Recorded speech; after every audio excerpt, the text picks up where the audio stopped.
परोपकार शिवसेना नेते संजयजी राऊत साहेब, आमचे सर्व सन्माननीय नेते, आपण सर्व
तरी देखील कुणीही काकू करत नाही, कारण आपण व्हॉट्सअप, त्यांच्या येणाऱ्या बातम्या याच्या दिशा आणि एकमेकाला दिलेलं उखणं दुखणं काढण्याच्या पलीकडे सांगतो.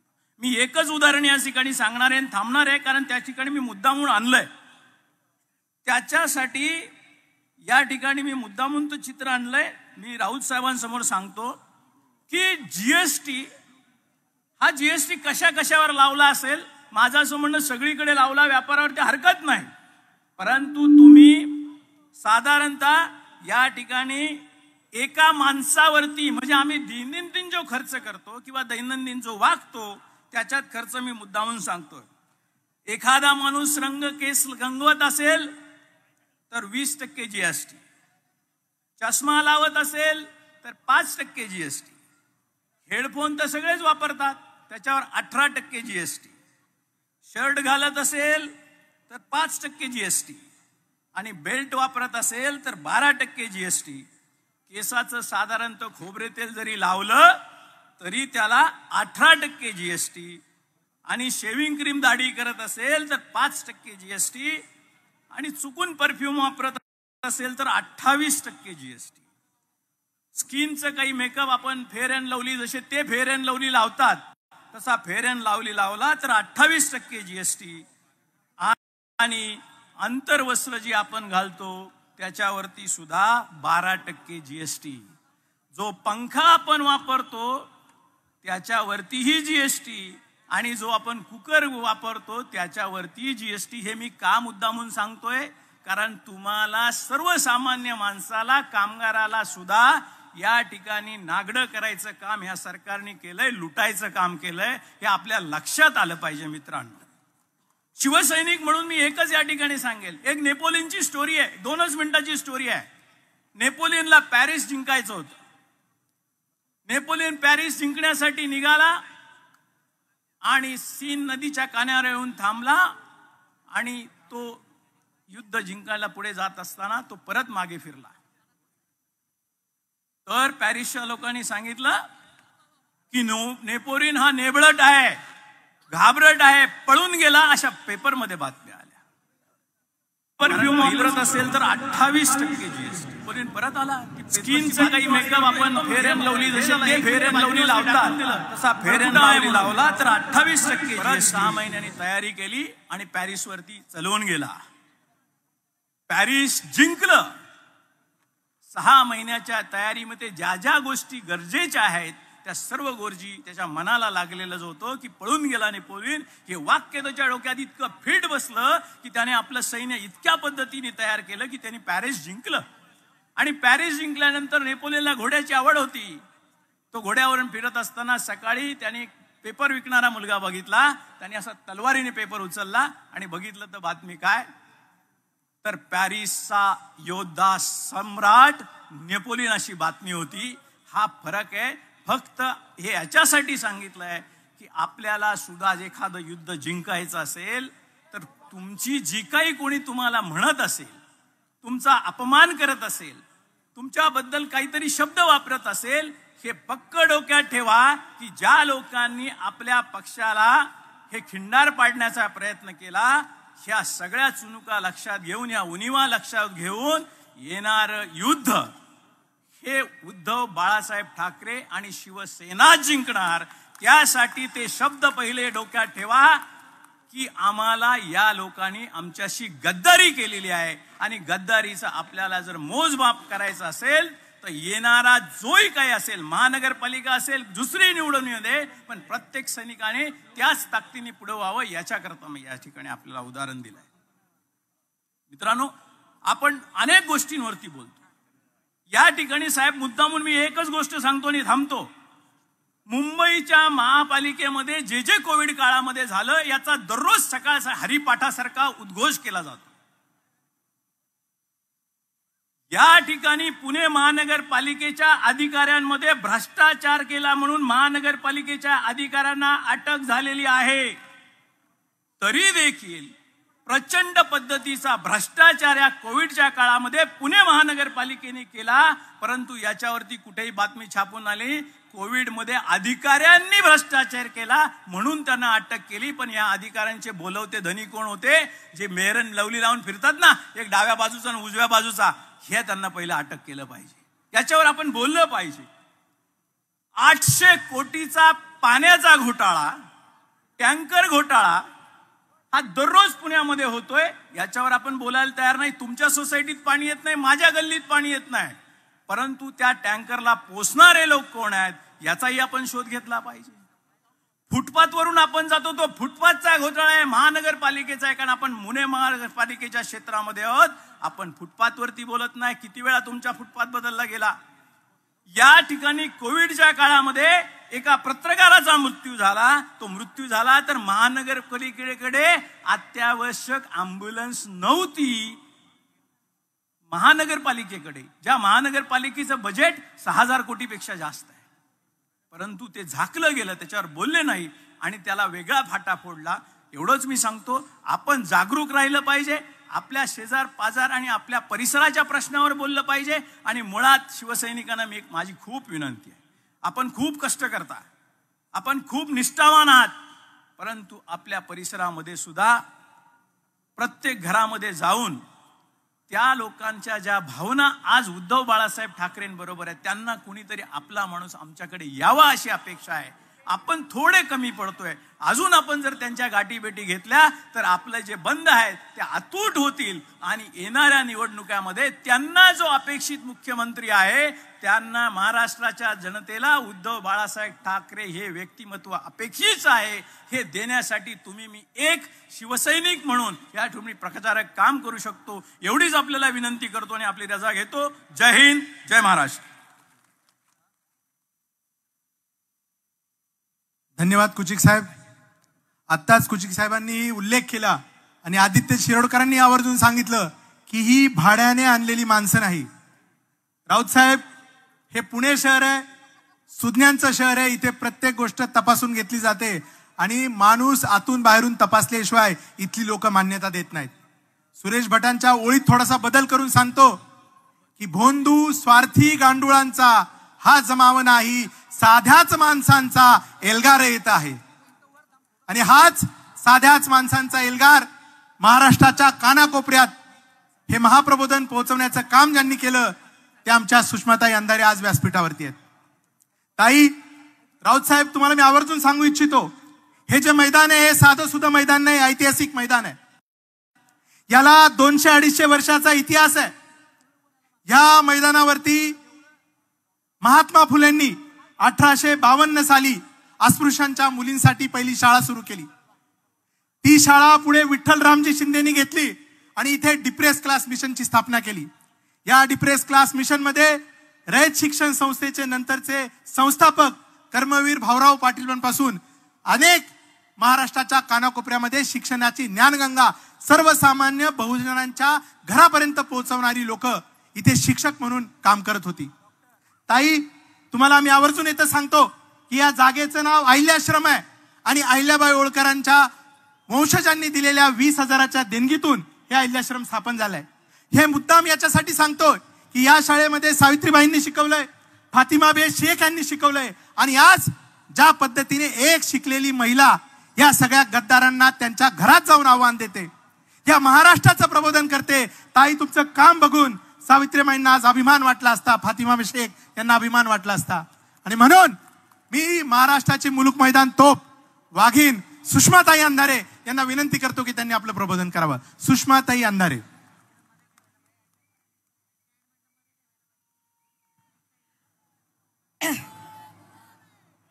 सन्माननीय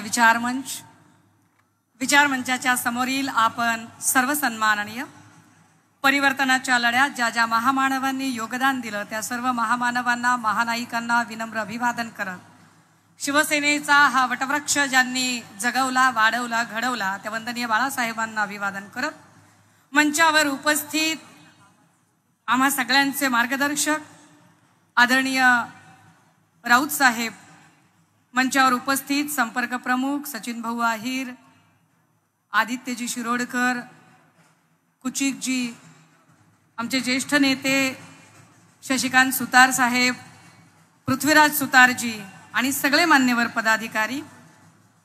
मागे आता वाजणारं जरा थांबवलं तर फार बरं होईल. मागे मागे वाजवणारे लोक जरा आता थांबवा, लोकांना ऐकू द्या जरा. हा, ऐकू द्या लोकांना शांतपणे. आम्ही समजू शकतो तुमचा उत्साह, तुमच्या आनंदात आम्ही सहभागी आहोत, पण आता आपण जरा शांतपणे ऐकूया. आज लय अंगात आलंय सर, तुम्ही आल्यामुळे अंगात आलंय एवढं. दादा हो, मला एक म्हणजे जेव्हा फ्रिक्शन झालं त्या फ्रिक्शनच्या नंतर एक शब्द फडणवीसांनी बोलला आणि तो मला फार असा जिव्हारी लागला होता आणि त्याचं उत्तर देण्यासाठी फार तडफेने आम्ही राज्यभर फिरायचं ठरवलं. तेव्हा ते म्हणाले की शिल्लक सेना आहे, शिल्लक सेना आहे. त्यांना प्रत्येक वेळेला मी महाप्रबोधन यात्रेची गर्दी दाखवते आणि शिल्लक सेनेचा काय नजारा आहे तो नजारा दाखवत असते. मला आज त्यांना पुन्हा एकदा सांगावंसं वाटतंय. तो दिवार चित्रपटातला एक डायलॉग आठवतोय की ज्याच्यामध्ये शशी कपूर विचारत आहे, अमिताभ बच्चन त्याला शशी कपूरला विचारतोय की मेरे पास घर है, गाड़ी है, बंगला है, सब कुछ है, तुम्हारे पास क्या. तसं जेव्हा फडणवीस कधी त्या आविर्भावात जे त्यांच्या मनात आहे की मेरे पास देखो सब कुछ है, मेरे पास मोदी जी है, शाह है, ईडी है, सीबीआई है, इलेक्शन कमीशन है, प्रफुल्ल पटेल है, भुजबल है, भावना गवली है, मेरे पास सब कुछ है, क्या है तुम्हारे पास. हम बड़े फक्र के साथ कहते हैं हमारे पास संजय राउत है. हम बड़े फक्र के साथ कह सकते हैं की तुमच्याकडे शरण जाणारे, आता आडनावं घेत नाही मी, नावं घेत नाही, असे अनेक असतील, पण आमच्याकडे मरण पत्करेन पण शरण पत्करणार नाही असं सांगणारे सन्माननीय संजय राऊत साहेब आहेत. निष्ठेचं दुसरं नाव ते राऊत साहेब आमच्या सोबत आहेत आणि तोपर्यंत आम्हाला काहीच कमतरता नाही. कारण खूप साऱ्या शेळ्या मेंढ्या जमा करण्यापेक्षा असे वाघाचे छावे आमच्या सोबत आहेत जे आमचं मार्गदर्शन करत आहेत, आम्हाला आमचं काम करण्यासाठी आम्हाला फुटप्रिंट देत आहेत, ते जास्त महत्वाचं आहे. दादा हो, कालच्या पत्राचा असर अजून नीटसा उतरलेला नाही. देवाभाऊंनी काल पत्र लिहिलं. पत्र लिहिताना त्यांना फार उशिरा उपरती झाली आणि उशिरा उपरती होऊन ते म्हणाले की सत्ता येते आणि जाते, देश महत्वाचा असतो. मला हसायला आलं त्यांच्या बोलण्यावर, की म्हणजे आमच्या गावाकडे म्हण आहे बरं का, करून करून भागलेन देवपूजेला लागले. काय म्हणजे देवाभाऊंच्या ह्या वाक्याचा अर्थ काय काढायचा, काय बोलायचं आता, की सत्ता येते आणि जाते पण देश महत्वाचा. खरं तर ती भाजपा फार वेगळी होती, ज्या भाजपामध्ये अटल बिहारीजींसारखे नेते होते, जे अटलजी जेव्हा राजीनामा द्यायला उभे राहिले तेव्हा पार्लमेंटमध्ये ते म्हणत होते की मंडी सजी हुई थी, बाजार तैयार था, माल बिकने के लिए तैयार था. खासदारांची खरेदी विक्री. मंडी सजी हुई थी, माल बिकने के लिए तैयार था, लेकिन हमने खरीदना उचित नहीं समझा, क्योंकि सरकारें आएंगी और जाएंगी, लेकिन ये लोकतंत्र बचना चाहिए. पण वाजपेयींची ती भाजपा आता राहिलेली नाही. वाजपेयींच्या त्या भाजपाला आता तिलांजली दिलेली आहे. आता एका वेगळ्या भाजपाच्या संस्कृतीने जन्म घेतलेला आहे. राजे हो, हे नीट समजून घ्या पुन्हा एकदा. वारुळ मुंग्या बांधतात, मुंग्या वारुळ बांधतात, परंतु जेव्हा संपूर्ण वारुळ तयार होतं तेव्हा त्यात राहायला मात्र मुंग्या नसतात. त्यात राहायला सरपटणारे प्राणी, विषारी प्राणी राहायला येतात. भाजप आणि RSSच्या असंख्य मुंग्यांनी भाजपच्या सत्तेचं वारुळ बांधलं.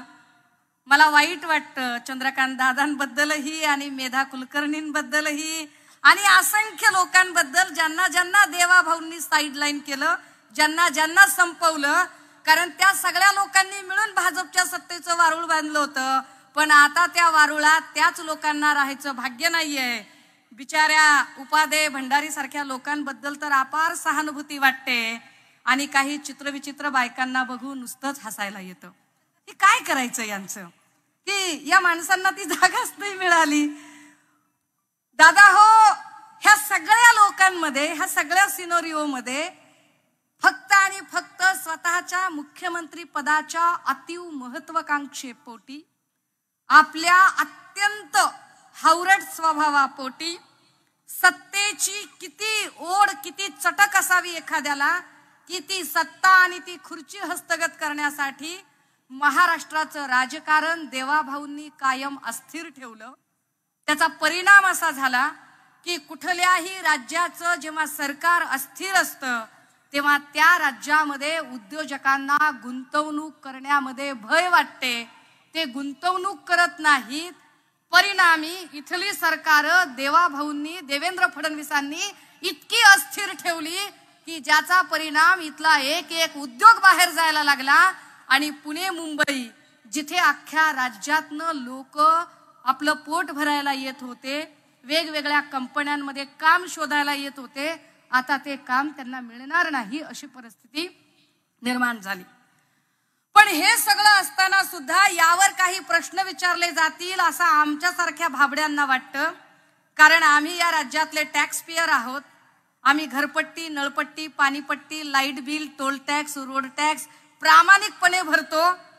आणि असा प्रामाणिकपणे जेव्हा आम्ही टॅक्स भरतो तेव्हा आम्हाला असं वाटतं की आमच्या टॅक्स मधून, आमच्या कष्टाच्या पैशातनं जर अधिवेशनावरती करोडो रुपये खर्च केले जात असतील तर त्या अधिवेशनामध्ये आमच्या विकासावर, आमच्या कल्याणासाठी, आमच्या भविष्यासाठी काही योजना आणि त्यावर चर्चा झाली पाहिजे. पण तशी चर्चा अधिवेशनात होण्याच्या ऐवजी नवाब मलिकांचे काय, सांगा मलिक कुणाचे, यावर जर चर्चा होत असेल आणि करोडो रुपये वाया जात असतील तर वाईट वाटतं. राजे हो, मलिक सत्ताधारी बाकावर बसले आणि जेव्हा म्हटलं जातं की आम्हाला माहित नाही ते कसे काय बसले, माझं जेवढं वय नाही तेवढा मलिकांचा सत्तेतला अनुभव आहे. एवढा अनुभवी माणूस सहजासहजी सत्ताधारी बाकावर बसणार नाही. तो माणूस सत्ताधारी बाकावर बसतो म्हणजे त्यांचं पक्क ठरलेलं असतं. एक दिवस नाही तब्बल 2 दिवस तो सत्ताधारी बाकावर माणूस बसतो. याचा अर्थ त्यांची आपसी म्युच्युअल अंडरस्टँडिंग असते. पण महाराष्ट्राचा बॅकफायर होतोय म्हटल्यावरती, आपल्यावरती डाव उलटतोय म्हटल्यावर मात्र फडणवीस तो मी नव्हेच म्हणत हात वर करत पत्र लिहितात. अरे इंटरनेट आणि फोन कॉलच्या काळामध्ये रोज भेटताय, मांडीला मांडी लावून बसताय, रेटारेटी खेटाखेटी करताय आणि तुम्हाला पत्र लिहायची काय गरज होती? कुणाला येड्यात करता तुम्ही? अरे आम्ही काय धोत्रावर इन करतो का? बगलत रेडिओ आहे का? कानात भिडे आहेत आमच्या का? डोसक्याला गोड तेल लावतोय आम्ही? आणि तुम्ही आम्हाला सांगताय मी पत्र लिहिलं आणि शानपण सांगतात त्यांचे हुजरे आणि मुजरे आणि बार्किंग ब्रिगेड मधले लोक कंबोज सारखे चिल्ले पिल्ले. अरे पहला पत्थर वो उठाए जो पापी ना हो और जिसने पाप ना किया हो. मूळ त्या कंबोजवरच शेकडो कोटीच्या बँक घोटाळ्याचा आरोप आणि त्यानं शानपण सांगायला निघतोय. अहो फडणवीस साहेब, माणसं निवडताना किमान प्रामाणिक माणसं तरी निवडा. आमच्याकडे बघा, आम्ही प्रामाणिक माणसं आहोत. आम्ही लाख वेळा सांगतो, हे कधी बी चेक कर रे, कधी बी कुठलाच ईडी सीबीआय क्रिमिनल रेकॉर्डचं बॅगेज नाहीये आमच्याकडे. लय पक्के माणसं होत आणि लय स्वच्छ होत आम्ही. पण ह्या सगळ्यांमध्ये जाणीवपूर्वक मलिकांचा विषय जाणीवपूर्वक 2 दिवस चर्चेला आणला जातो. कारण पहिल्या 2 दिवसात आम्हाला अपेक्षित असतं मराठा ओबीसी आरक्षणावर चर्चा व्हायला हवी. आम्हाला अपेक्षित असतं अवकाळी आणि गारपीट आणि त्यामुळे त्रस्त झालेल्या शेतकऱ्यांवर चर्चा व्हायला हवी. आम्हाला अपेक्षित असतं बेरोजगारी आणि कंत्राट भरतीवर चर्चा व्हायला हवी. आम्हाला अपेक्षित असतं टीईटी घोटाळ्यातल्या तुकाराम सुपेकडे अजून जर पैसे निघत असतील तर टीईटी घोटाळ्याचं काय केलं, तुकाराम सुपेचं काय झालं, अब्दुल सत्तारांची चौकशी कधी करणार आहात? याच्यातल्या चौकशी करणाऱ्या अधिकारी ज्या होत्या नौटके, भाग्यश्री नौटके, मी कदाचित नाव विसरत असेल, या नौटकेंना नंतर साइड पोस्ट का दिली गेली? जे लोक तपास अधिकारी म्हणून काम करत होते त्या प्रत्येक तपास अधिकाऱ्याला टीईटी प्रकरणातनं साइड पोस्ट करत का बाजूला केलं गेलं? यावर फडणवीस चकार शब्द बोलत नाहीत. ललित पाटील प्रकरणात पहिल्या दिवशी जी नावं घेतली होती त्याच्यावर आजही ठाम आहे मी की ललित पाटील प्रकरणामध्ये होय, मी म्हटलं होतं डॉक्टर मरसाळे, डॉक्टर देवकते यांच्यावर कारवाई झाली पाहिजे. पण देवकतेंचं स्टेटमेंट नजरेआड करता येत नाही. देवकतेंनी स्पष्ट भाषेत सांगितलं, मैं नाम मात्र हूं. आपल्याच माध्यमातून ऐकलो मी, मीडियाच्या माध्यमातून, की देवकतेंनी स्पष्टपणे सांगितलं मला बळीचा बकरा केलं जातंय. वर एक मोठा नेक्सस आहे. फडणवीस साहेब, तो नेक्सस कधी बाहेर येणार आहे ते सांगा. कारण तुम्ही ससून मधल्या लोकांवरती कारवाई करताय. ससून मध्ये आता फक्त संजीव ठाकूर, चौकशी अहवालात संजीव ठाकूर दोषी आहेत हे पक्क झालंय. अजूनही संजीव ठाकूरची अटक का केली नाही? आणि हो, संजीव ठाकूर म्हणजे शेवटची कडी अजिबात नाही. त्याच्या पुढचं काय ते बोला. कारण ससून मधलं जे काही आहे ते ललित पाटील ससून मध्ये आल्यानंतरचा एपिसोड आहे. मुळात ललित पाटीलला ज्या गुन्ह्यासाठी अटक झाली तो एमडी ड्रगचं प्रोडक्शन, त्याचं डिस्ट्रीब्युशन, त्याच्या एजन्सी, त्याचे एजंट, या सगळ्यांशी संबंधित असणारा नेक्सस कधी बाहेर निघणार आहे यावर देवेंद्र फडणवीसांनी चर्चा करणं अपेक्षित आहे. उत्तर देणं अपेक्षित आहे. माझ्याकडे बोलण्यासारखे असंख्य मुद्दे आहेत, पण तुमच्यासारखीच मी सन्माननीय राऊत साहेबांना ऐकण्यासाठी उत्सुक आहे. ललित पाटील प्रकरणात मला आनंद आणि अभिमान आहे की सन्माननीय राऊत साहेब असतील किंवा माझे पक्षप्रमुख असतील, सगळ्यांनीच वेळोवेळी मला धीर देत, मार्गदर्शन करत मला हा मुद्दा उचलण्यासाठी जे आवश्यक ते सगळं प्रोत्साहन दिलं. मी या सगळ्यांचे आभारी आहे. आजच्या दिवशी राऊत साहेबांच्या समोर ही एवढीच भूमिका मांडते. कुणाच्याही भावना दुखावण्याचा अजिबात हेतू नाही. पण तरी सुद्धा माझ्या बोलण्यामुळे कुणालाही वाईट वाटलं असेल, राग आला असेल, उपमर्द झाला असेल, चुकून माकून भावना दुखावल्या गेल्या असतील तर अशा सगळ्यांची, यापैकी एकाचीही माफी मागणार नाही. माझ्या मतावर ठाम आहे, थांबते, रजा घेते. जय हिंद, जय महाराष्ट्र.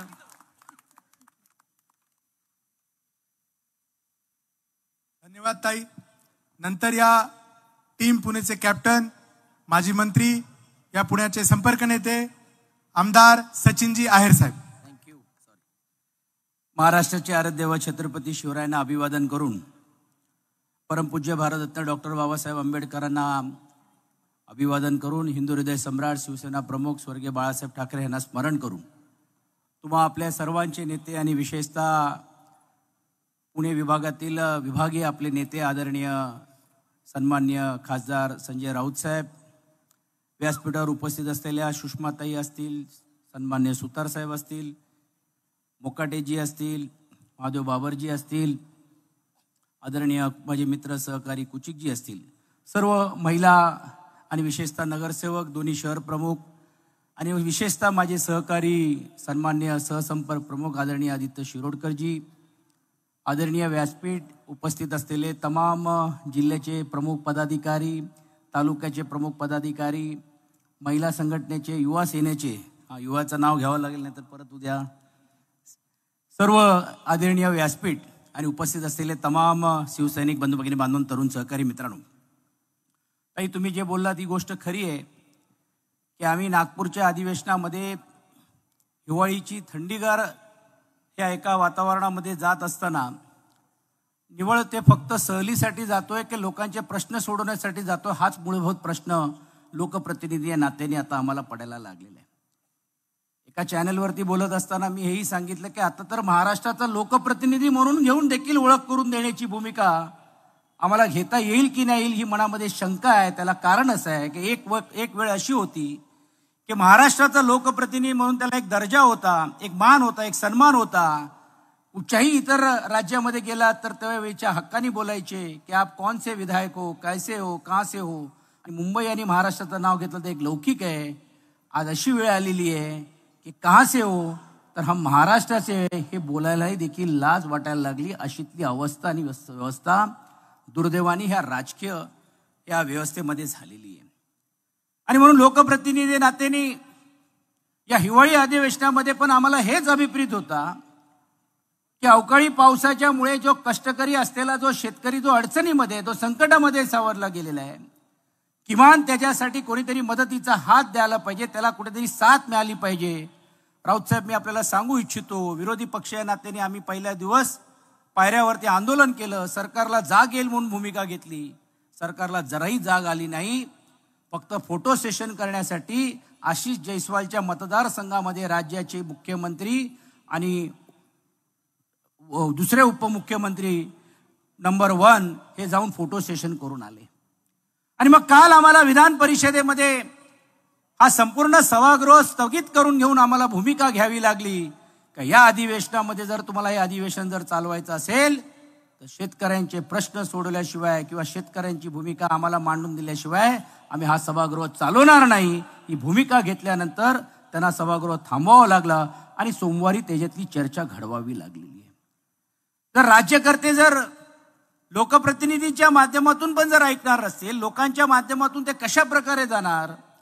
आजही अनेक राज्यांमध्ये एक कौल मिळाला म्हणून घेऊन एक परसेप्शन तयार करण्याची भूमिका काही लोक घेतात. माझं त्यांना म्हणणं आहे की हे कौल तुम्हाला लोकांनी दिलं असेल, कशा प्रकारे दिलं, बॅलेटनी झालं काय बुलेटनी झालं की मतदानाची कशी प्रक्रिया झाली, मी त्याच्यामध्ये जाऊ इच्छित नाही.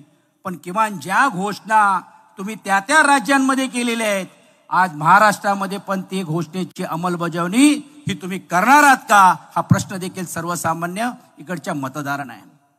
500 रुपयामध्ये गॅस देऊ, सर्वांना वेगवेगळ्या मोफत रीतीने योजना देऊ, म्हणजे सरकार आली तरच आम्ही ही योजना देऊ. पण आज तर तुम्ही एक इंजिन सोडून 2-2 इंजिन तुमच्या मागे लावून आहेत, 3-3 इंजिनाचा तुमचा हा असलेला एकंदरीत राज्यकर्ते म्हणून घेऊन तुम्ही काम करतात. मग तुम्ही देणार आहात की नाही देणार, हा मूलभूत प्रश्न आहे. मी त्याच्यामध्ये जाऊ इच्छित नाही. कुचिकजी, आपण एक मुद्दा बोललात, ही गोष्ट खरी आहे की मुंबई महानगरपालिकेमध्ये आदरणीय आदित्यजींच्या नेतृत्वाखाली आम्ही सर्व, मी असेल, आदित्य शिरोडकरजी असतील, आम्ही काम करतो. अशा अडचणीच्या काळामध्ये ज्यावेळी कोणी एक साधा खुर्ची घेऊन यायला तयार नव्हता, डॉक्टर तर लांब राहिला, पण साधा मंडप किंवा कोविडचा सेंटर बनवून द्यायला तयार नव्हता, अशा अडचणीच्या काळामध्ये आदरणीय आदित्यजींनी, उद्धवजींच्या नेतृत्वाखाली, स्नेहलताई आंबेकरजी देखील आमच्या त्या मतदारसंघामध्ये आहेत, माजी महापौर राहिलेले आहेत, त्यांनाही या गोष्टीची जाणीव आहे की त्यावेळी देखील ते कोविड सेंटर फक्त निर्माण केले नाही तर राज्यात ते सोडा पण देशाच्या लोकांना पण देखील जीव वाचवण्याची भूमिका त्यांनी घेतली. पण आज SITच्या माध्यमातून काही चौकशा या महानगरपालिकेच्या करण्याचं काम करतायत. मग आज हा प्रश्न निर्माण होतोय की जर मुंबई महानगरपालिकेच्या या युक्तिवाद करून घेऊन जर तुम्ही चौकशी जर करणार असाल मग पुण्याची चौकशी का केली जात नाही? आज पिंपरी चिंचवडची का चौकशी केली जात नाही? त्या निकषाखाली जर तुम्ही जर निर्णय घेण्याची भूमिका घेणार असाल तर मग या इकडच्या भ्रष्टाचाराला तुम्ही का वाचा फोडत नाही? कारण सत्ताधाऱ्यांच्या देखील हात त्याच्यामध्ये कुठेतरी गुंतलेले आहेत म्हणून हे गोष्ट होत नाहीये. आणि म्हणून हा पक्षाचा आवाज म्हणून घेऊन तुम्हा आपल्याला सर्वांना एकत्रित करून घेऊन पुढे आपल्याला काम करण्याचं काम केलं पाहिजे. खरं तर राऊत साहेब आपल्याशी चर्चा झाल्यानंतर एक भव्य मोर्चा या महानगरपालिकेच्या प्रश्नाच्या माध्यमातून देखील तुम्हा आपल्या सर्वांच्या नेतृत्वाखाली घेऊन जाण्याची भूमिका आपली होती. पण काही काळ आणि हे एकंदरीत राजकीय हे जे वातावरण झाल्यामुळे आपल्याला ते करता आलं नाही. आम्ही तुम्हाला शब्द देतो की येणाऱ्या काळामध्ये देखील एक असाच प्रचंड मोर्चा करून या पुणेकरांचे पण देखील प्रश्न सोडण्यासाठी आता शिवसेना रस्त्यावर उतरल्याशिवाय स्वस्थ बसणार नाही हे अभिवचन घेऊन तुम्हा आपल्याला काम करण्याचं काम केलं पाहिजे. अभी तो ये सिर्फ झाकी है, पिक्चर तो अभी बाकी है. आदित्यजी तुम्ही पुढाकार घेतलं, तुम्ही आपण सर्वांनी घेतलं कारण आमची सर्वांची इच्छा होती की आदरणीय संजय राऊत साहेबांचा ज्यावेळी इकडे पुण्यामध्ये आगमन होईल ही अशी भव्य सभेच्या माध्यमातूनच त्यांचं आगमन करायचं आहे. कारण साहेब एक गोष्ट मी आपल्याला निश्चितपणे सांगू इच्छितो की महाराष्ट्रातल्या तमाम बाकीच्या जिल्ह्यांमध्ये मी कुठे काय संघटनात्मक हस्तक्षेप करत नाही पण जे इतर जिल्ह्याच्या कार्यकर्त्याला जे जमलेलं नाहीये त्या पुण्याच्या कार्यकर्त्यांनी देखील करून दाखवण्याची हिंमत या इकडे आहेत. आज एकेकांवरती 20-20 केसेस आहेत. अनेक असे लोक आहेत की जे अँटीसेप्टिक बेलवरती आजही आहेत. अशा असताना देखील या लोकांनी जीवाची बाजी लावून घेऊन संघटनेसाठी काम करू. संघटना अडचणीच्या काळामध्ये ज्यावेळी निर्माण झाली आहेत त्यावेळी संजयजी तुम्ही असाल, विशालजी तुम्ही असाल, असंख्यांची नावं तुम्हाला घेता येईल. एकाचं नाव नाही घेतलं तर परत कोणाला असं वाटेल का माझा का घेतलं नाही. पण असंख्य लोक आहेत, गजाननजी आपण आहात, या सर्व लोकांनी आणि विशेषतः कार्यकर्त्यांनी अनेक तर असे ॲडव्होकेट आहेत ताई आपण सर्वजण, काही कोणाचा गुन्हा नव्हता, सुषमाताई आपण सर्वजण त्या सभेला होतो पण जेवढे सभेवरती लोक दिसतात त्या सर्वांवरती खोटे गुन्हे दाखल करण्याचं काम केलेलं आहे. राऊतसाहेब मी आपल्याला एवढंच विनंती करतो, सत्ता येते आणि सत्ता जाते पण ज्यावेळी या प्रामाणिक कार्यकर्ते जे काम करतात या कार्यकर्त्यांच्या मागे जसं तुम्ही आम्ही आपण आज उभे आहोत भविष्य काळामध्ये पण ह्यांना ताकद देऊन त्यांच्या मागे उभं राहण्याचं काम हे आपण सर्वांनी केल्याचं काम केलं पाहिजे. असंख्य कार्यकर्ते अजूनही येत आहेत कारण ट्रॅफिक एवढी असल्यामुळे त्यांना येता आलं नाही. बाळाशेठचे आलेत लोक ना, ओसवाल बाळासाहेब ओसवालांचे आलेत.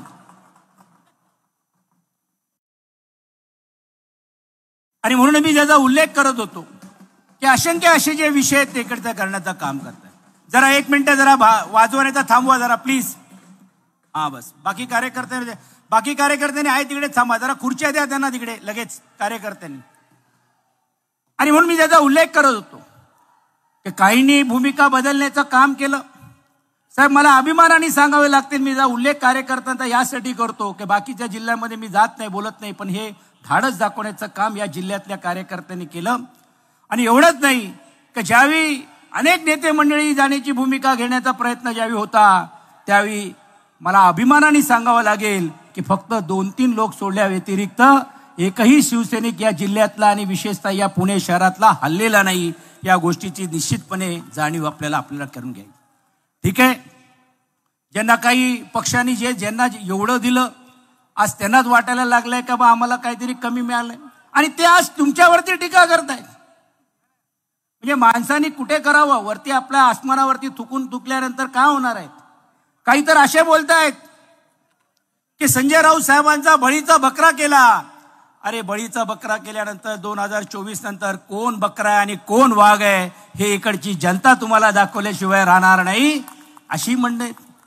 एक तर असा मकाऊचा प्राणी तो तर सांगतो की स्वर्गीय बाळासाहेब असते तर ही युती तुटलीच नसते. अरे बाबा तुला तुझ्या मतदारसंघामध्ये तुला परत निवडणुकीला उभे राहण्याची तिकीट तुम्ही घेऊ शकलीच नाहीत आणि त्या या युतीच्या गमती आणि जमती करायला लागलेल्या आहेत. त्यातून आपण काय भविष्यवाणी करणार आहे. आणि एवढंच नाही रावसाहेब, माझी तर अत्यंत म्हणजे खात्रीलायक माहिती आहे की ही जी मंडळी गेलेली आहेत ही मंडळींना पण आता पर्याय राहिलेला नाहीये. ह्यांना आपला जो चोरून घेतलेला धनुष्यबाण आहेत त्याच्यावरती पण त्यांची लढण्याची हिंमत राहिलेली नाहीये. एकदा त्यांना कमल घ्यावं लागेल किंवा हाताचा घड्याळ घ्यावा लागेल, त्याशिवाय त्यांना पर्याय राहिले नाही. असे देखील काही खासदार, माजी खासदार हे या जिल्ह्यामध्ये निर्माण झालेले आहेत. आणि ह्याचा एकमेव कारण जर असेल तर आदरणीय पक्षप्रमुख उद्धवजींच्या नेतृत्वाखाली आज इकडचा जो शिवसैनिक काम करतोय. मी खरोखरच आदित्यजी आणि आमच्या सर्वांचा टीमचा आणि विशेषतः जिल्हा प्रमुखांचा मनापासून अभिनंदन आणि कौतुक यासाठी करतो की अडचणी आहेत. आज ही जी ताकद जी निर्माण करण्याचं काम केलेलं आहे त्याचा उल्लेख आदित्यजींनी केलं की कोणालाही भाड्यावरती आणलेलं नाहीये, कोणाला काय आमिष दिलेलं नाहीये, तुला महामंडळ देतो, तुला आमदारकी देतो, तुला नगरसेवकची तिकीट देतो, हे नाही. हे जे 1.5-2-2.5 वर्षामध्ये तुम्ही जे आमच्यावरती जे विश्वास ठेवलेला आहे त्या विश्वासापोटी हे प्रेम निर्माण करून घेऊन या कार्यकर्त्यांचा संच तयार करण्याची भूमिका ही आम्ही घेतलेली आहे. आणि आता आम्ही कुठच्याही लढाईला तयार आहोत हे या आजच्या कार्यक्रमाच्या माध्यमातून आपल्याला दाखवण्यासाठीच आज तुमच्या उपस्थितीमध्ये हा महामेळावा आयोजित करण्याचं काम आम्ही केलेलं आहे. माझी आपल्याला विनंती आहे की आज विभागीय वाईज सर्व जिल्ह्यांमध्ये मेळावे होत आहेत. आम्ही अजून संघटनेमध्ये अजून जोर लावण्याचं काम केलेलं आहे. काही आमच्यातले सहकारी आहेत त्यांना वेगवेगळ्या जबाबदारी देण्याची भूमिका घेतलेली आहे. काही नगरसेवकांना ज्यांना विधानसभेची जबाबदारी होती त्यांना निवडणूक समन्वयक म्हणून घेऊन त्या विधानसभेमध्ये त्यांनी कामाला सुरुवात करण्याच्या दृष्टिकोनातून त्यांना वेगळ्या जबाबदारी दिलेली आहेत. काहींना तालुकानिहाय पण देखील देण्याचं काम केलेलं आहे. विशेषतः स्नेहलताई आंबेकरजींना मी मुंबईतून विनंती केली आदित्यजींनी, आणि एक महापौर असणाऱ्या एक महिला आहेत, अशा महिलांमध्ये संघटनात्मक काम करणाऱ्या त्यांना शहराची साहेब आपण जबाबदारी दिली जेणेकरून महिला संघटना अजून जोरात आपल्याला कशी वाढवता येईल. आज युवा सेनेमध्ये पण देखील अनेक विस्तारकांची एक नवीन टीम तयार करून घेऊन अविनाशजी असतील, तरकुडेजी असतील, सनी असेल, अजिंक्यच्या नेतृत्वाखाली ते युवा लोकांना पण देखील ताकद देण्याची भूमिका आम्ही घेतलेली आहे. आणि ही सर्व टीम येणाऱ्या 1-2 महिन्यामध्ये अजून पूर्ण ताकदीने आणि सज्ज करून या शहरातून तर शहरातून केलेलं आहे, पण या संपूर्ण जिल्ह्यामध्ये केलेलं आहे. आमची आपल्याला विनंती आहे की आता एक विभागीय मेळावा आदरणीय आपले पक्षप्रमुख उद्धवजींच्या नेतृत्वाखाली या जिल्ह्याला तुम्ही मिळवून द्या. आपल्या नेतृत्वाखाली ही प्रचंड ताकद, हे कार्यकर्त्यांची ताकद आणि या निष्ठावांची ताकद घेऊन हा जिल्हा देखील, जिल्ह्यावरती देखील हा पक्ष हा पहिल्या क्रमांकाचा पक्ष म्हणून घेऊन आम्ही आणल्याशिवाय राहणार नाही. हा आत्मविश्वास या निमित्ताने व्यक्त करतो आणि आपल्या सर्वांच्या वतीने आदरणीय राऊत साहेबांचा मनापासून स्वागत करून थांबतो. धन्यवाद. जय हिंद, जय महाराष्ट्र.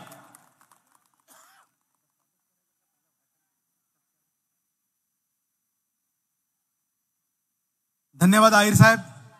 आहिर साहेबांनी आता सांगितलं की ज्या पद्धतीचं राजकारण गेल्या 2 वर्षामध्ये महाराष्ट्रात झालं, ज्या पद्धतीची खरेदी विक्री झाली, सुरत गुवाहाटी झाली, मालक पालक समजणारे लोक सरपटत महाशक्तीला शरण गेले, ते बघून या राज्याचा मी आमदार आहे हे सांगायला सुद्धा लाज वाटते.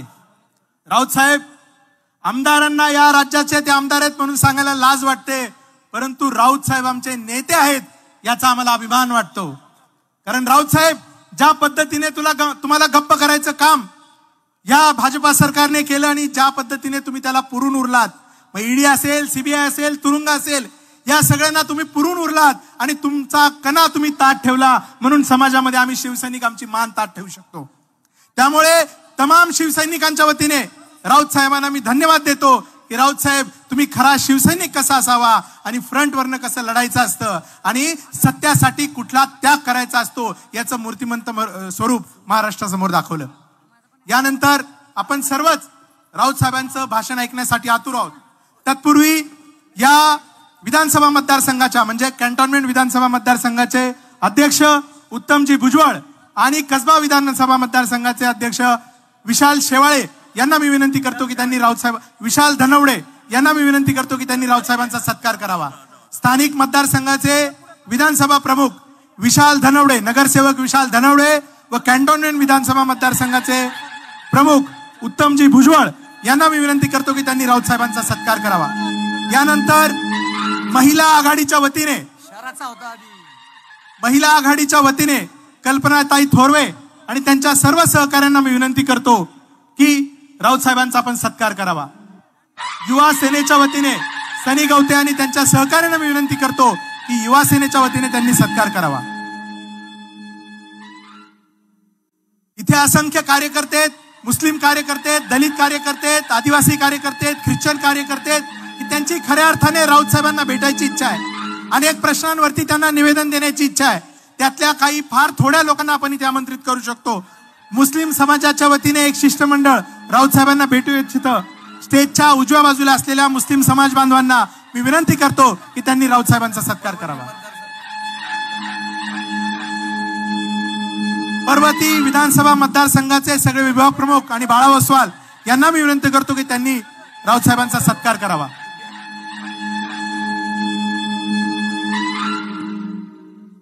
नाबाद संघर्ष खिलाडी 1966 ते 2023 आणि मॅन ऑफ द मॅच 2024 अशा पद्धतीची बॅट बाळा ओसवालांनी आणली. त्यांना मी विनंती करतो की त्यांनी राऊत साहेबांचा सत्कार करावा.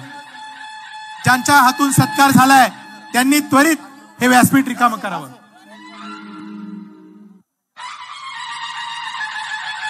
शीख समाजाच्या वतीने भोलासिंग अरोरा गणेश पेठ गुरुद्वारा प्रमुख यांना मी विनंती करतो की त्यांनी शीख समुदायाच्या वतीने राऊत साहेबांचा सत्कार करावा. या डिप्रेस क्लास मिशनचे प्रमुख सरचिटणीस आमचे मित्र विशालजी शेवाळे ज्यांनी हे मैदान या कार्यक्रमासाठी उपलब्ध करून दिलं, त्यांना मी विनंती करतो की महर्षी विठ्ठल रामजी शिंदे यांची प्रतिमा देऊन त्यांनी राऊत साहेबांचा सत्कार करावा. राऊत साहेब आता विशालजी शेवाळे यांच्याशी मी बोलत होतो आणि त्यांनी सांगितलं की भल्या भल्यांनी या मैदानावरती सभा घेण्याचा प्रयत्न केला आणि भल्या भल्यांच्या सभा इथे फेल झाल्या. या मैदानावरती सभा फेल जाण्याचा इतिहास आहे, परंतु त्यांच्या आयुष्यात पहिल्यांदा ही गर्दी आणि जनतेची ताकद एल्गार त्यांना दिसतोय आणि खऱ्या अर्थाने त्यांनी समाधान व्यक्त केलं. गणेश पेठ गुरुद्वारा कमिटीचे भोलासिंग अरोरा यांना मी विनंती करतो की त्यांनी आपल्या वतीने सत्कार करावा.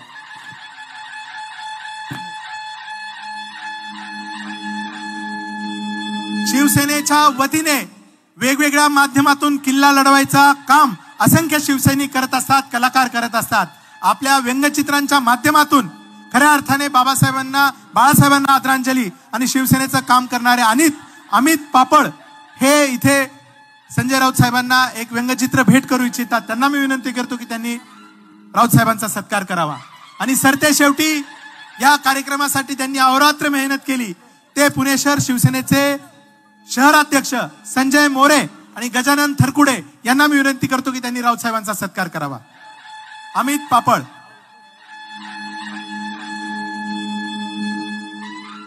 तुमच्या सर्वांच्या मनामध्ये राऊत साहेबांविषयी अनंत असा आदर आहे, प्रेम आहे आणि त्यापोटीच तुम्ही इथे त्यांना ऐकायला आलात. यानंतर सन्माननीय राऊत साहेबांना मी विनंती करतो की त्यांनी या रोख ठोक मेळाव्यामध्ये रोख आणि ठोक या पद्धतीने सगळ्यांचा समाचार घ्यावा. माननीय खासदार संजयजी राऊत आणि क्षीरसागरांना विनंती करतो की त्यांनी घोषणा द्यावी. एक फक्त विधानसभा संपर्क प्रमुख जे आहेत त्यांनाही वरती थोडा बोलवा. डॉक्टर साहेब, विधानसभा जे सहसंपर्क प्रमुख आणि काहींची जर थोडा गैरसोय झाली आहे, तालुका प्रमुख, विधानसभा प्रमुख जरा सर्वांनी सांभाळून घ्या, कारण आजचा मेळावा जरा थोडा नियोजित होता, परंतु सर्वांची क्षमा मागतोय मी. धन्यवाद.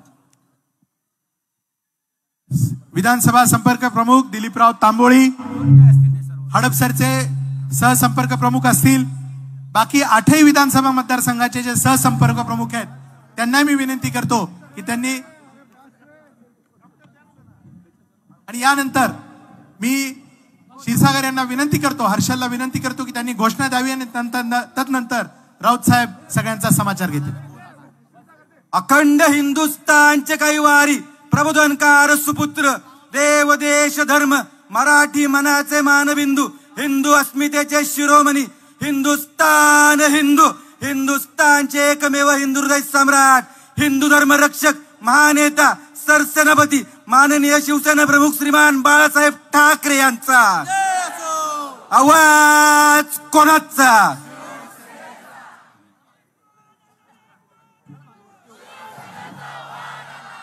बाळासाहेब ठाकरे अमर आहेत आणि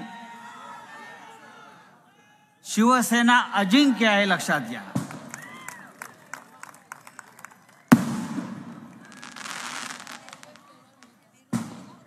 या मंचावरील शिवसेनेचे सर्व प्रमुख नेते आणि या ऐतिहासिक मैदानावर प्रचंड संख्येने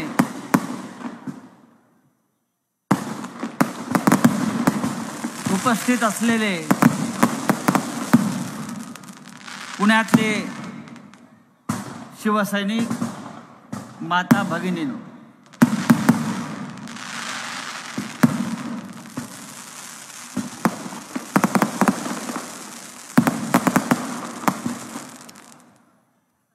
शिल्लक सेना काय आहे हे पाहायचं असेल फडणवीस तर आता या.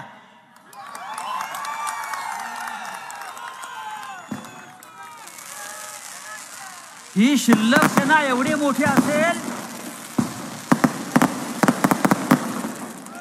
ही जर शिल्लक सेना असेल तर तुमच्याकडे फक्त कचराच गेलाय, लक्षात घ्या.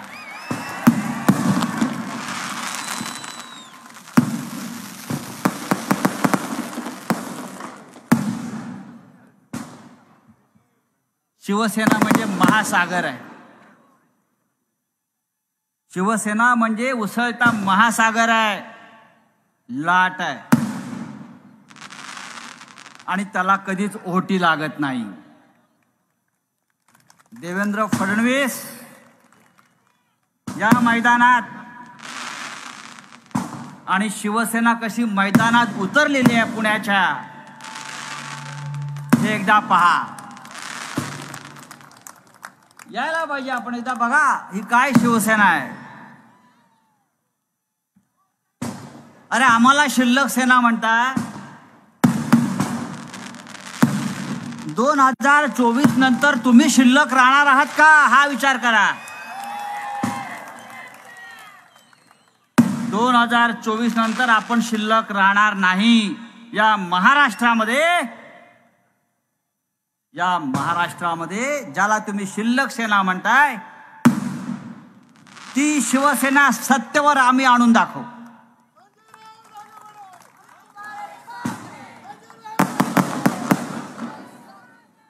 ही सभा पुण्यात होते आणि मला अनेकांनी सांगितलं, आदित्य मी आपल्यालाही कळवलं, सचिन भाऊंना कळवलं, लोक सांगतात या मैदानावरच्या सभा यशस्वी होत नाही. मी ते यशस्वी होत नाहीत, ते तिकडे गेलेले आहेत. आम्ही कायम यशस्वी आहोत. अरे पहा ना काय चित्र आहे. हे विराट स्वरूप शिवसेनेचं, हे हिंदू हृदय सम्राट बाळासाहेब ठाकरे यांचं एक रूप आहे. लक्षात घ्या, विराट रूप बाळासाहेब ठाकरेंचं.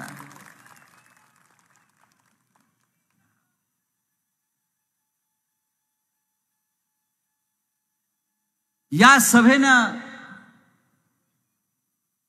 एक गॅरंटी दिलेली आहे. मोदी खूप गॅरंटी देत असतात. ही गॅरंटी, ये मोदी की गॅरंटी, अब ये शिवसेना की गॅरंटी. अब ये शिवसेना की गॅरंटी.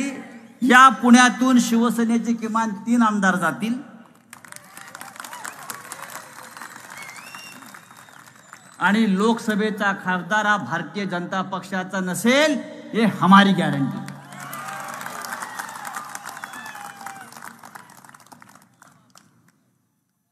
काय चाललंय मोदी मोदी मोदी.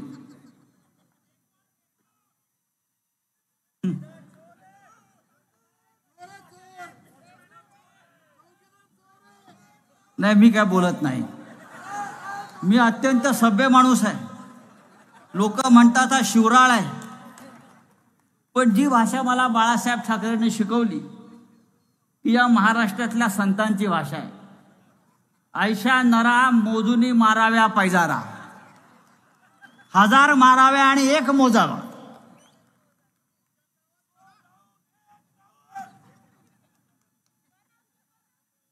कुठे आहे पनवती?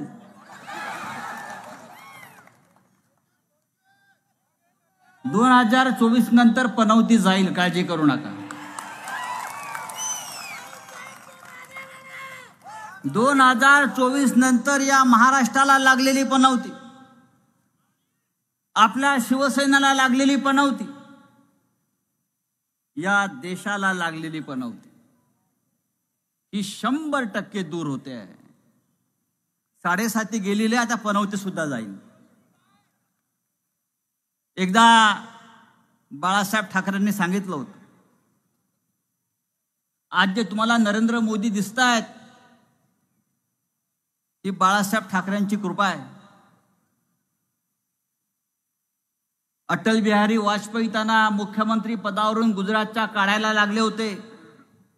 दंगलीनंतर राजधर्माचं आठवण करून द्यायला अटलजी तेव्हा विसरले नव्हते.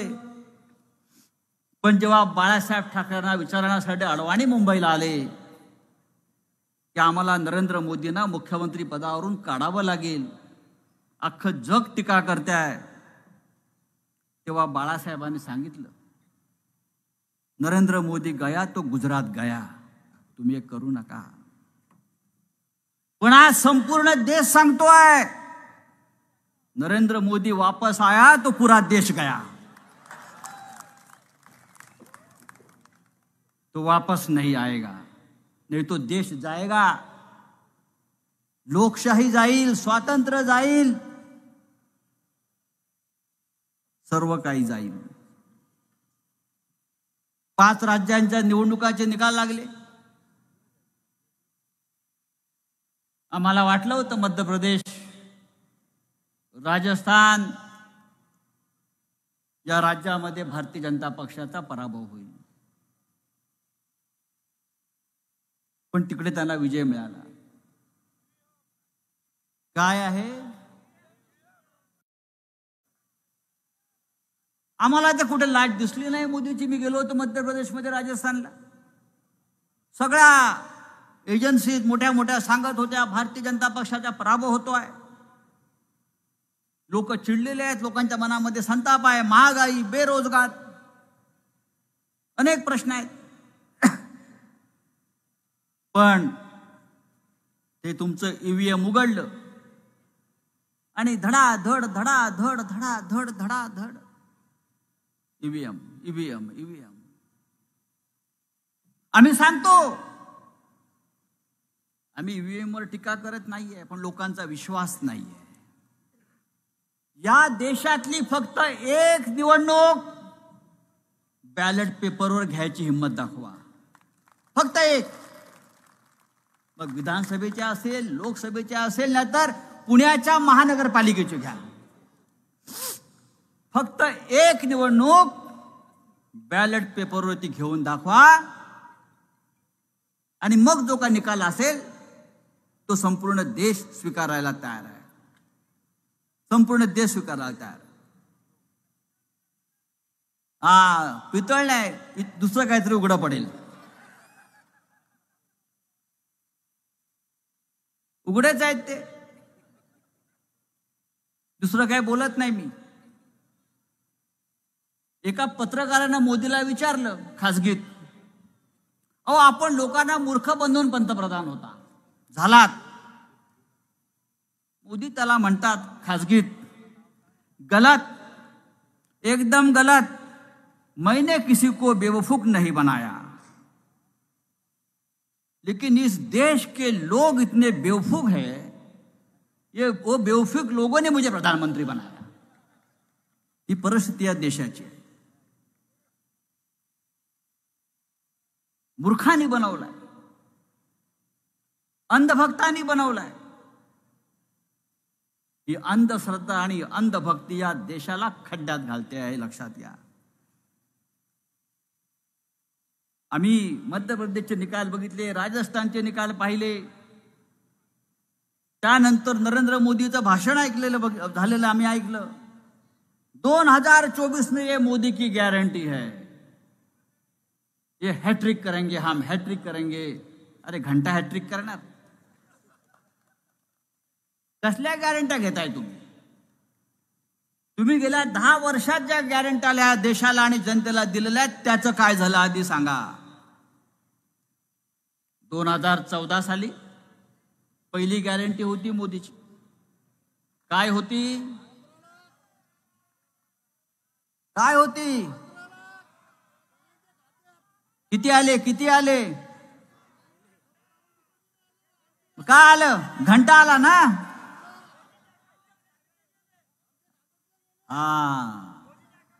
विचारा या भाजपवाल्यांना काय झालं त्या 15 लाखाच्या गॅरंटीचं. या देशातला जो काळा पैसा बाहेर गेलेला आहे, 77 लाख कोटी हा आकडा दिला, तो सगळा काळा पैसा आम्ही हिंदुस्थानात आणू आणि प्रत्येक नागरिकाच्या खात्यावरती बँकेच्या 15 लाख रुपये आम्ही टाकू. ही मोदीची गॅरंटी होती की नाही? भ्रष्टाचारांना फासावर लटकवू, भ्रष्टाचारांना फासावर लटकवू, ही मोदीची गॅरंटी होती. काय झालं अजितदादा पवारचं? काय झालं हसन मुश्रीफचं? काय झालं प्रफुल्ल पटेलचं? काय झालं भावना गवळीचं? काय झालं त्या राहुल शेवाळेचं? काय झालं त्या प्रताप सरनाईकाचं? अरे ईडी त्यांना अटक करायला गेली होती ना, वॉरंट घेऊन दारावर चिटकवून आले होते ना. काय झालं तुमच्या त्या गॅरंटीचं?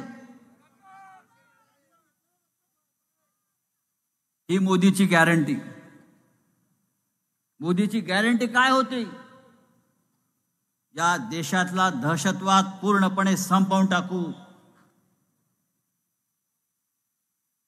काय झालंय मणिपूरमध्ये? मणिपूर या देशाचा एक भाग आहे. आज मणिपूर सारख्या राज्यामध्ये या देशाचे पंतप्रधान नरेंद्र मोदी पाय ठेवू शकत नाही. इतका हिंसाचार त्या मणिपूरमध्ये आहे आणि तिथे पूर्णपणे चीन घुसलेला आहे. आम्हाला डोळे वटारून दाखवताय ना, जरा चीनला डोळे वटारून दाखवा. काश्मीरमध्ये काय चाललंय? 2 दिवसाआड किमान 4 जवानांच्या हत्या होत आहेत. आमच्या 4-5 जवान मारले जात आहेत, कर्नल मारले जात आहेत, कॅप्टन मारले जात आहेत.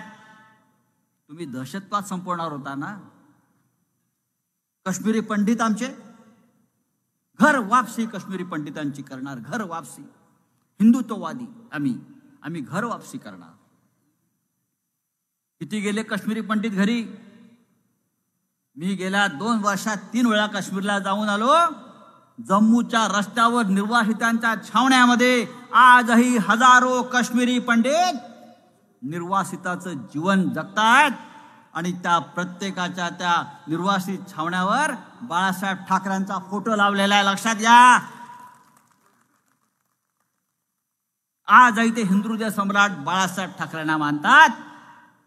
कारण महाराष्ट्रामध्ये शिवसेना भाजपा युतीचं सरकार असताना, मनोहर जोशी मुख्यमंत्री असताना बाळासाहेब ठाकरेंनी काश्मीरी पंडितांसाठी महाराष्ट्राचे दरवाजे उघडे केले. त्यांच्या मुलांसाठी शिक्षणासाठी महाराष्ट्र खुला केला होता.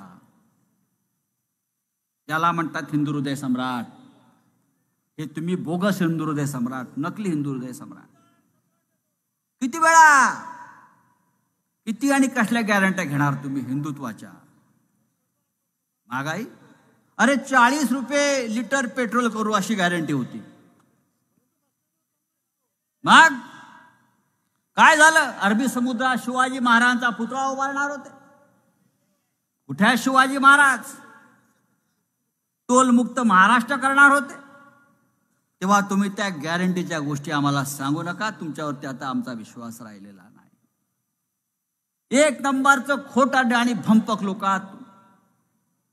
या देशामधलं स्वातंत्र्य, या देशामधली लोकशाही, या देशामधली प्रत्येक घटनात्मक संस्था आपण नष्ट करत नाही. डरपोक शिवसेनेला घाबरलात म्हणून तुम्ही शिवसेना फोडलीत. लक्षात घ्या.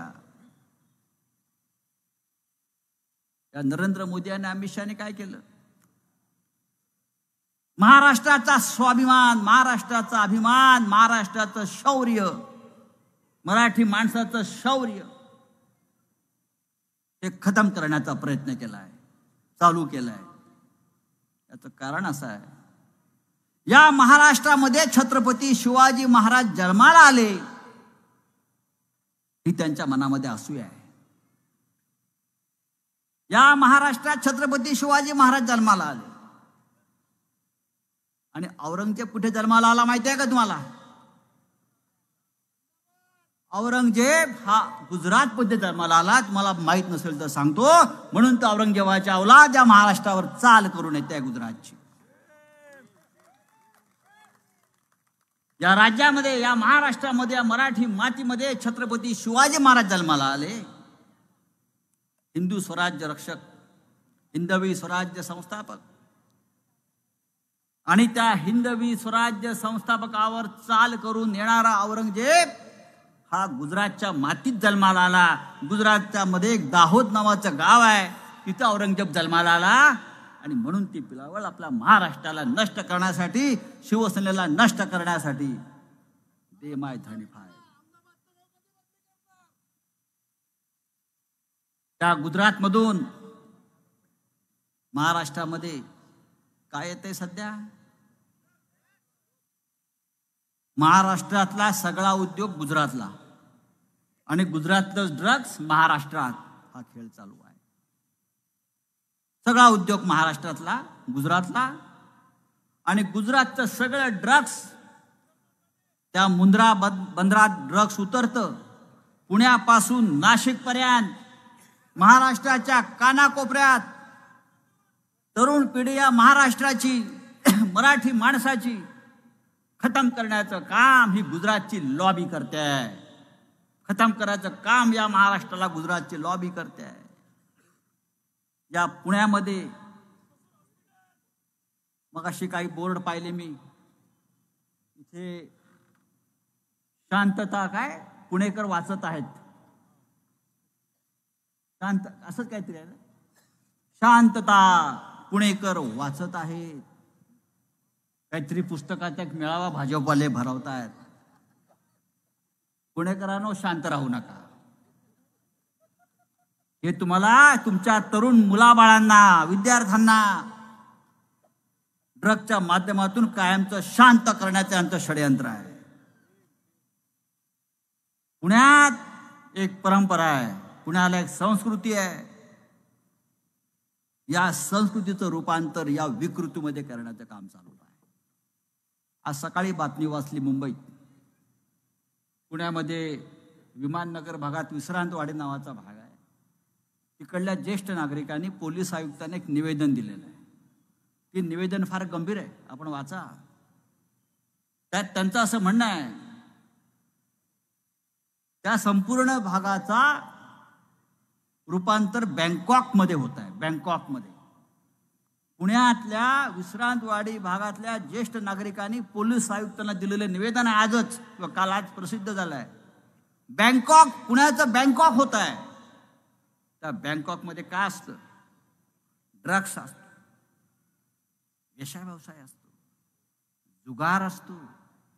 ही पुण्याची ओळख. कुठे आहेत तुमचे पुण्याचे नवे पालकमंत्री? जुने सोडून द्या, जुने गेले. नवे पालकमंत्री कुठे आहेत? गृहमंत्री कुठे आहेत? नाहीतर आम्हाला शिवसेनेला रस्त्यावर उतरून हे अड्डे उद्ध्वस्त करावे लागतील. हे अड्डे उद्ध्वस्त करावे लागतात. आम्ही केलेले आहेत, आम्ही करू. आम्ही कोणाच्या बापाला घाबरत नाही. लावा, आमच्या मागे ईडी लावताय, सीबीआय लावताय, लावा. पण पुण्याचे रक्षण करते, या महाराष्ट्राचे रक्षण करते म्हणून पुणेकरांना शिवसेनेचीच निवड करावी लागणार. काय करणार तुम्ही आमचं?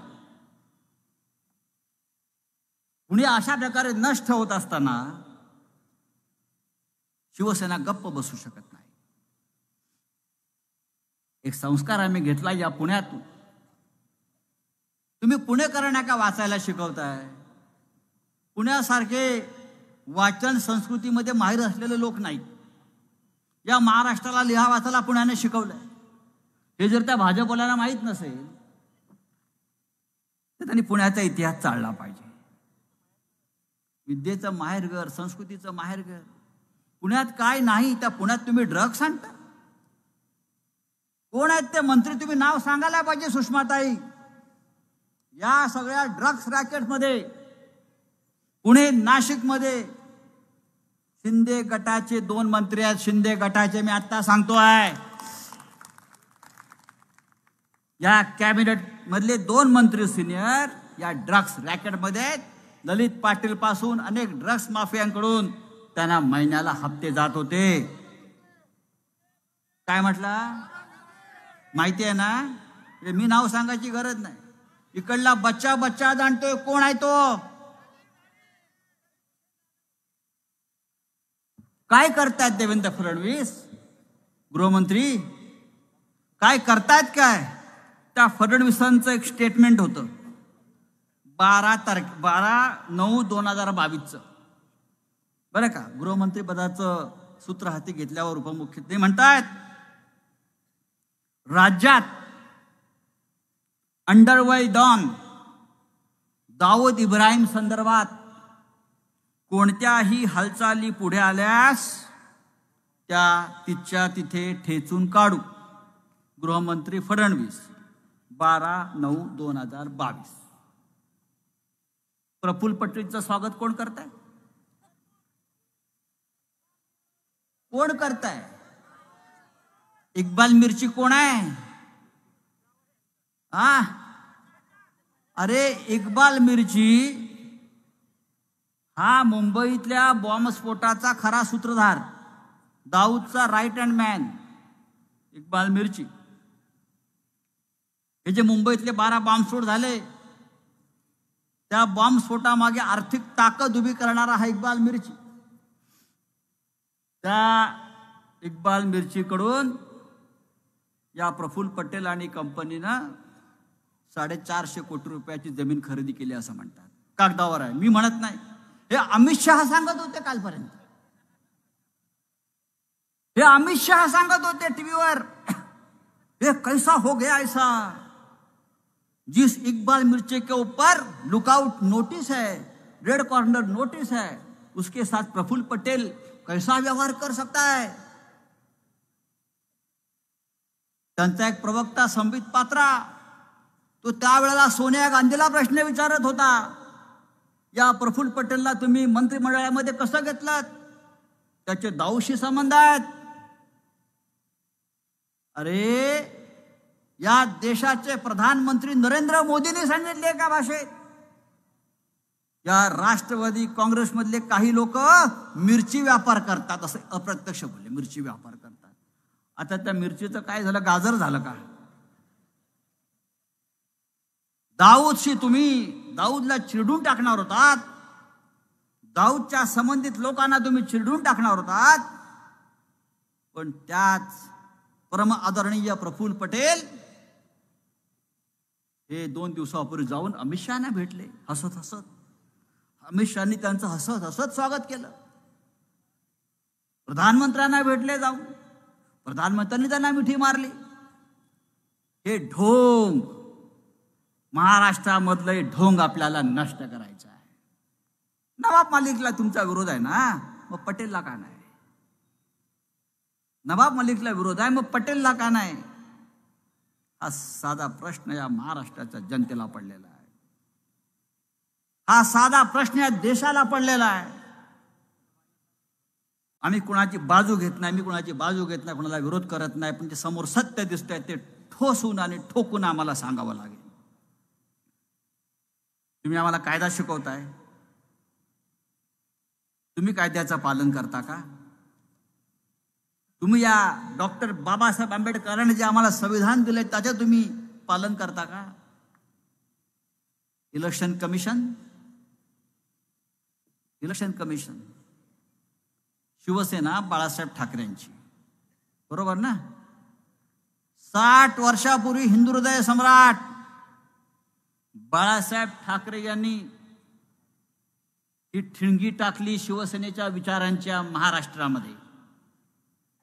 मराठी माणसाच्या अस्मितेसाठी, महाराष्ट्राच्या स्वाभिमानासाठी ती शिवसेना, हे इलेक्शन कमिशन मोदी शहांचं, हे Modi Shah commission election commission नाही. ही शिवसेना कोणी आयऱ्या गैऱ्या शिंदेच्या हातात सोपवून ही शिवसेना तुमची सांगतात. बाळासाहेब ठाकरेंनी काय या इलेक्शन कमिशनला विचारून शिवसेना स्थापन केली होती?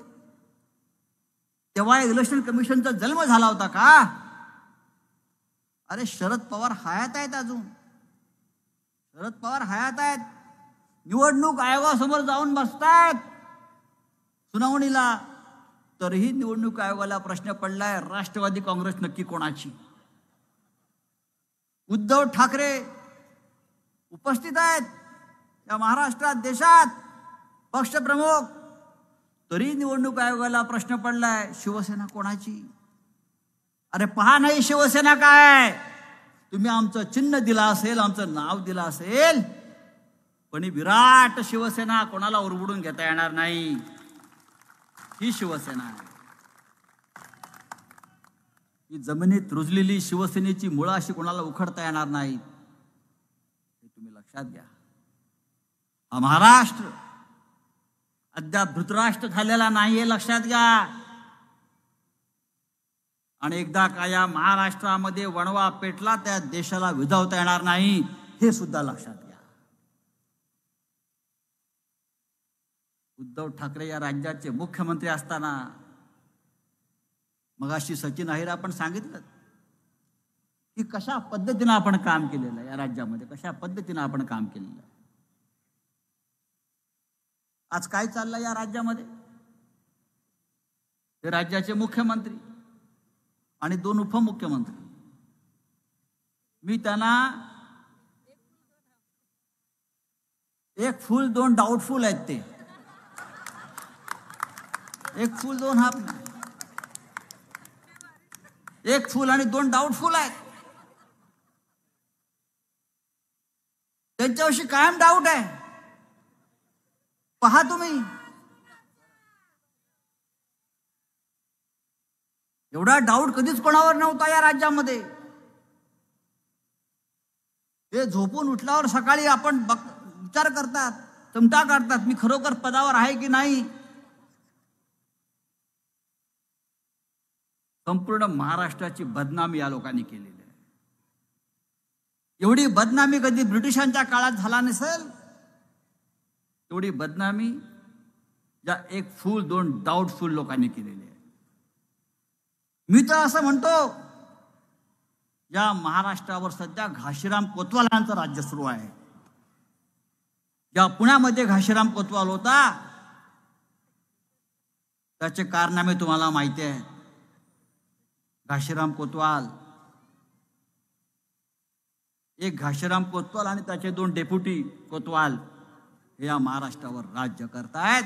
आणि जे जे घाशीराम कोतवालाने केलं त्यावेळेला पुण्यात, ती प्रत्येक गोष्ट संपूर्ण राज्यामध्ये आज हे 3 लोक करतायत. हे 3 लोक करतायत. ते कायदा पाळत नाहीत, ते संस्कृती पाळत नाहीत, ते नियम पाळत नाहीत. संपूर्ण राज्याची नासाडी आणि नाचक्की सुरू आहे. त्याच्यामध्ये तुमचे महान विधानसभेचे अध्यक्षही सामील आहेत. त्यांचा अपमान होईल, घटनात्मक पदावर बसलेले आहेत. पण ज्या व्यक्तीला कायदा आणि संविधानाचं भान नाही, त्याच्याविषयी आम्ही काय बोलणार? सर्वोच्च न्यायालयानं त्यांना स्पष्ट सांगितलेलं आहे. सर्वोच्च न्यायालयानं मुख्य न्यायाधीश चंद्रचूड यांनी स्पष्ट सांगितलेलं आहे की शिवसेनेतून जे 40 लोक फुटून गेलेले आहेत ते अपात्र ठरणार आहेत. हे सर्वोच्च न्यायालय म्हणत आहे. सर्वोच्च न्यायालयाने त्यांना अत्यंत परखडपणे सांगितलेलं आहे ही एकनाथ शिंदेची निवड आहे ती बेकायदेशीर आहे. सर्वोच्च न्यायालयाने त्याहीपेक्षा परखडपणे सांगितलं आहे हा जो भरत गोगावले नावाचा प्राणी आहे, काखेत रुमाल घेऊन फिरतो बरं का, त्याची व्हीप पदी झालेली निवड ही पूर्णपणे बेकायदेशीर आहे. हे या देशाचं सर्वोच्च न्यायालय विधानसभा अध्यक्षांना सांगताय आणि इतकंच सांगताय, तुम्ही रीतसर सुनावणी घ्या आणि निर्णय द्या. याचा अर्थ मी मागेही सांगितला, परत पुण्याच्या भूमीवर सांगतो, सर्वोच्च न्यायालयानं या 40 अपात्र गुन्हेगारांना फाशीची शिक्षा ठोठावलेली आहे. पण जेव्हा न्यायालय फाशीची शिक्षा ठोठावतं तेव्हा तो स्वतः फाशी द्यायला जात नाही, त्यासाठी एक जल्लाद नेमला जातो. त्या जल्लादाचं काम विधानसभा अध्यक्षाला करायचं आहे.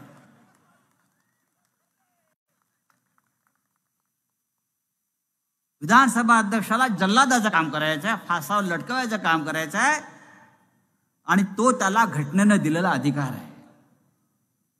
पण आपले विधानसभा अध्यक्ष या 40 अपराधांना अभय देत आहेत आणि या भारताच्या संविधानालाच फासावर लटकवतायत. हे चित्र आज महाराष्ट्रात दिसत आहे. अशा विधानसभा अध्यक्षाला आम्ही मानायला तयार नाही, आणि त्याबद्दल माझ्यावरती हक्कभंग येणार असेल तर या महाराष्ट्राच्या हक्कासाठी मी आणखीन एका खटल्याला सामोरा जायला तयार आहे. शिवसेनेसाठी जगेन आणि शिवसेनेसाठी मरेन, ही माझी भूमिका आहे. आणि या इकडे जमलेल्या प्रत्येक निष्ठावंत शिवसैनिकाची भूमिका आहे, मरेन तर शिवसेनेसाठी आणि जगेन तर शिवसेनेसाठी. जेव्हा मला अटक करून ईडीचे लोक गेले तुरुंगात, मला तुरुंगात घेऊन गेले, तेव्हा माझ्यावरही दबाव आले. कशाला राहताय शिवसेनेत, काय राहिले शिवसेनेत, सडाल तुम्ही आता तुरुंगात, तुला मेलो तरी 72 सडून मरेन, पण माझ्या कपाळावरती बेईमानीचा शिक्का घेऊन मरणार नाही म्हटलं. ज्या बाळासाहेब ठाकरेंनी हा महाराष्ट्र घडवण्यासाठी ही शिवसेना उभी केली, ज्या बाळासाहेब ठाकरेंनी मराठी माणसाला अभिमानानं मराठी म्हणून उभं राहण्यासाठी ही शिवसेना उभी केली, ज्या बाळासाहेब ठाकरेंनी या मराठी माणसाला मान सन्मान आणि प्रतिष्ठा दिली, त्या शिवसेनेची बेमानी करण्यापेक्षा मी मरण पत्करीन, हे मी तेव्हा त्यांना सांगितलं. काय असतो तुरुंग, काय असतो? या राज्यासाठी शेकडो लोक मरण पावलेले आहेत. या शिवसेनेसाठी असंख्य शिवसैनिकांनी प्राणांचं बलिदान केलेलं आहे, आणि या महाराष्ट्रासाठी स्वतः बाळासाहेब ठाकरेंनी तुरुंगवास भोगलाय. तिथे माझ्यासारख्या एका सामान्य शिवसैनिकाला जर काही काळ तुरुंगात राहावं लागलं तर मी घाबरून पळून जाऊ तुमच्यासारखा 40 डरपोकांसारखा? हे 40 डरपोक पळून गेले, पण हजारो लाखो शिवसैनिक मर्दानगीचा तावीत बांधून आज इथे उभे आहेत. हजार आहे. हे राज्य मर्दांचं आहे, हे छत्रपती शिवाजी महाराजांचा आहे, छत्रपती संभाजी राजाचा आहे. हा महाराष्ट्र असा झुकणार नाही. अरे असे शिंदे मिंदे येतात आणि जातात, आले आणि गेले, पण या महाराष्ट्रात राहील ती फक्त शिवसेनाच. लक्षात घ्या. बाळासाहेब ठाकरे नेहमी सांगायचे, शिवसेनेच्या स्थापनेनंतर 211 सेना निर्माण झाल्या, पण राहिल्या फक्त 2च सेना. एक भारतीय सेना सीमेवर आहे ती, आणि दुसरी शिवसेना. आणि आपण त्या बाळासाहेब ठाकरे यांच्या शिवसेनेचे पाईक आहोत. अशा पद्धतीनं हा शिवसेनेचा इतिहास, शिवसेनेचा प्रवास असाच चालू राहील. या पुण्यामध्ये मी या सगळ्या आमच्या सहकाऱ्यांचं आभार मानतो. सगळे जुने नवे शिवसैनिक महिला आघाडी या व्यासपीठावर आहे. शशिकांत भाऊ आहेत, त्यांनी अनेक वर्ष शहरामध्ये पक्षाचं काम केलं आणि वाढवलं आहे. अनेक लोक आहेत, तरुण आमचे सगळे आहेत. सचिन भाऊ आहिर असतील, आदित्य शिरोडकर, संजय मोरे, गजानन, मगाशी मी येत असताना फार गंमत झाली वाटेत. हे सगळे शिवसैनिक येत आहेत. एक शिवसैनिक माझ्या समोर आला. मी काच खाली केली. जय महाराष्ट्र, जय महाराष्ट्र. फार जोशामध्ये होता. तुला भलताच जोशात आहे. काय नाव तुझं? माझं नाव सोनू गवते म्हटला. काय सनी गवते? तुला रे वा, मीच त्या मुलूंच्या नागड्या पोपटाला धरून आपटलं म्हटलं.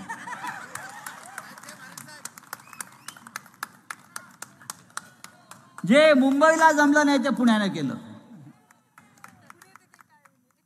हा, आणि इतरही काही गोष्टी करून मिळतात. त्या बाबतीत आपण सुपाऱ्या घ्यायला तयार असतो. राष्ट्रहितासाठी, महाराष्ट्राच्या स्वाभिमानासाठी कोणी आम्हाला सुपारी दिली अशा प्रकारची, तर आम्ही घ्यायला तयार असतो. तर त्या सनी गवतेचा मी जोश पाहिला. त्यावेळचा तो संपूर्ण मी चित्र पाहिलं. हा असतो. हे असे असंख्य हे सगळे तेव्हा तुरुंगात होते. हे सगळे तुरुंगात गेले होते. संजय मोरे असतील, गजानन असतील, हे सगळे ते चित्र आम्ही पाहिलं. म्हटलं देवेंद्र फडणवीस हीच आमची शिल्लक सेना आहे. भविष्यात तुम्ही क्षुल्लक होणारा, तुम्ही क्षुल्लक पदालाही लायक नसणाऱ्यात लक्षात घ्या. ज्या प्रकारचं पाप तुम्ही या महाराष्ट्रामध्ये शिवसेना फोडून केलेलं आहे, या पापानंतर तुम्हाला नरकात पण जागा मिळणार नाही, हे लक्षात घ्या. पण ही शिवसेना बाळासाहेब ठाकरेवर स्वर्गातून पाहतायत. ही शिवसेना ही सामान्य शिवसेना नाही आहे. बाळासाहेब ठाकरे फार पुण्यवान आणि पुण्यात्मा होते. आमच्यासारख्यानं त्यांचा परशुस्पर्श लाभला. तुम्हाला त्यांचं दर्शन झालं. तुम्ही इतिहासामध्ये पुढे जाऊन तुमची मुलं बाळं सांगतील की माझ्या आईने, माझ्या आजीने बाळासाहेब ठाकरेंना पाहिलं होतं. माझ्या आईने, माझ्या आजीने, माझ्या आजानं बाळासाहेब ठाकरेंचं भाषण ऐकलं होतं. या सगळ्यांनी त्यांची पुढल्या पिढ्या सांगतील की बाळासाहेब ठाकरेंसाठी आम्ही काठ्या खाल्ल्या, तुरुंगात गेलो, आणि बाळासाहेब ठाकरेंसाठी आम्ही प्राणांची बाजी द्यायलाही तयार होतो. इतिहासात नोंद राहील. आणि म्हणून आज या पुण्यामध्ये ज्या प्रकारचं वातावरण आज मी पाहतोय, मी सुरुवातीला सांगितलं, गॅरंटी आहे किमान 3 आमदार जातील. गॅरंटी आहे